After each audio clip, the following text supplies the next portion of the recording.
Imagine a city nestled at the foot of the Sierra Nevada mountains, a jewel of art and culture, the last bastion of a nearly 800-year-old civilization.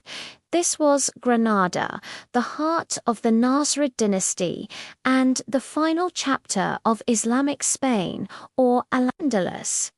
Today, we journey back to the late 15th century to witness the dramatic final days of a kingdom that once illuminated Europe. For centuries, Al-Andalus was a beacon of science, art, and philosophy. Cities like Cordoba and Seville were centers of learning where Muslim, Jewish, and Christian scholars collaborated, translating ancient texts and making groundbreaking discoveries.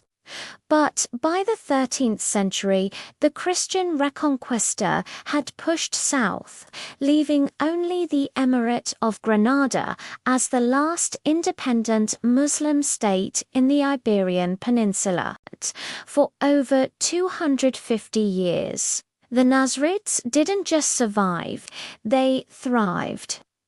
They built the Alhambra, a breathtaking palace and fortress complex that still stands as a testament to their refined taste and architectural genius. Its intricate stucco work, mesmerizing tile mosaics, and serene courtyards were designed to be a paradise on earth. Granada was a bustling hub of trade, its markets filled with silk, spices, and ceramics. It was a pocket of prosperity, an island of Andalusian culture in a sea of change. But the world outside the walls of Granada was consolidating. The marriage of Isabella I of Castile and Ferdinand II of Aragon in 1469 was a game-changer. It united the two largest Christian kingdoms in Spain, creating a formidable power with a singular vision to complete the Reconquista and unify the entire peninsula under one crown and one faith. The final war for Granada began in 1482. It wasn't a single swift campaign, but a grueling 10-year struggle. The Castilian Aragonese forces employed a new, modern style of warfare, utilizing powerful artillery to breach the walls of one fortified town after another. The strategy was methodical and relentless. They would surround a city, cut off its supplies, and bombard it into submission. Malaga, Baza, Almeria. One by one, the supporting cities of the emirate fell, isolating Granada. Inside the capital, the situation was just as dire, but for different reasons. The Nasrid dynasty was tearing itself apart.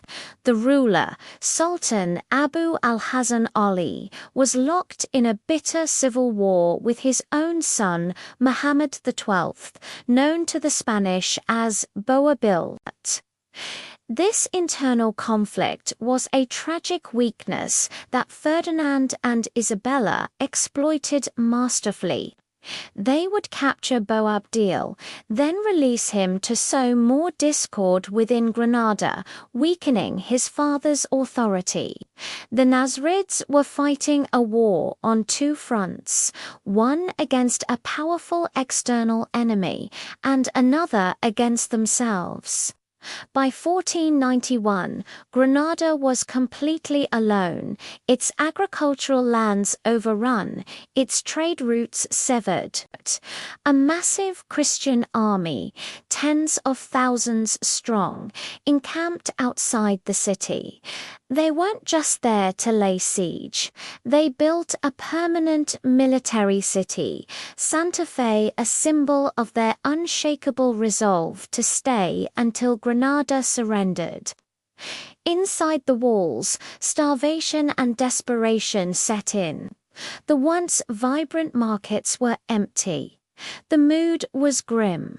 The people of Granada knew the end was near. Boabdil, the last sultan, faced an impossible choice. He could fight to the last man, which would mean the certain destruction of his beautiful city and the massacre of his people. Or he could negotiate a surrender, preserving lives and perhaps some of their rights and traditions. After months of secret negotiations, the decision was made. On January 2, 1492, the terms of the Treaty of Granada were enacted. The keys to the city were handed over.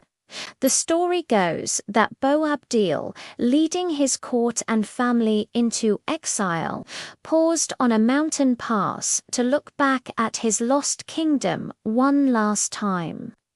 As he wept, his mother is said to have told him, "Do not weep like a woman for what you could not defend as a man."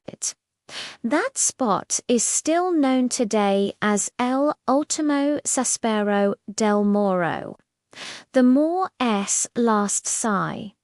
The scene in Granada was surreal. Castilian banners flew from the towers of the Alhambra. Ferdinand and Isabella rode into the city in triumph.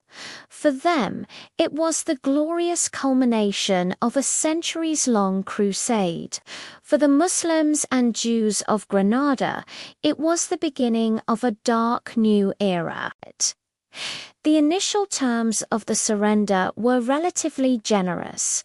They promised religious freedom, the right to keep their property, and respect for their laws and customs. But these promises were shelved. Within a few years, the pressure to convert began.